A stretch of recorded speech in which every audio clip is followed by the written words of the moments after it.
So the second conundrum, okay, we talk about making sure or trying at least to get the right amount of load into the players before the season commences. Now, and like I said before, like outlining the actual contents of this conundrum can be quite tricky because there are different types of load that we have to manage. How do we do this most appropriately without then worrying about player attrition, player injury, inconsistency of turning up to training, and then perhaps most importantly, engagement around playing the sport that these players actually turned up to do? This can be quite tricky. Now, for me, this is a real personal preference, is that I tend to prioritize the higher end. Okay, like if we think about then the likelihood that these players are going to be experiencing high sprinting loads, and they're probably not going to be getting a whole heap of that during their on-field training, at least not regularly enough to say that they've received some sort of training stimulus, then that's probably how I'm going to tackle this.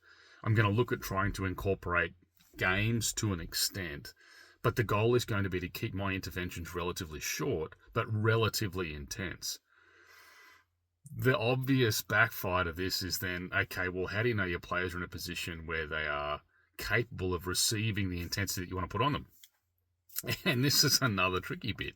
You've got to roll the dice, because if you don't do it there at training, you know damn sure that if a player receives, they catch a ball in the chest, there's a bit of open space, they're going to have a go at it. They're going to sprint. They're going to take themselves to that point.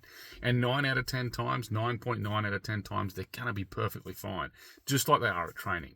It's always a roll of the dice, and that's going to be an ultimate conundrum for any setup, is going to be, okay, well, how much risk is there versus the potential reward? But I would certainly encourage practitioners to spend less time worrying about getting this sort of base volume in when we know that it's going to be chewing up the time that the players want to do.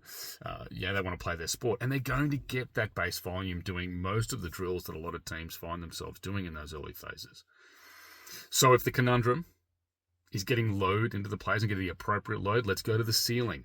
And let's think about trying to get players exposed to high amounts of load early, in small doses, enough to let them enjoy the game, but not so much then that we're not going to give them an opportunity to expose themselves to those higher loads in game or in training and put themselves in, say, lesser position of risk.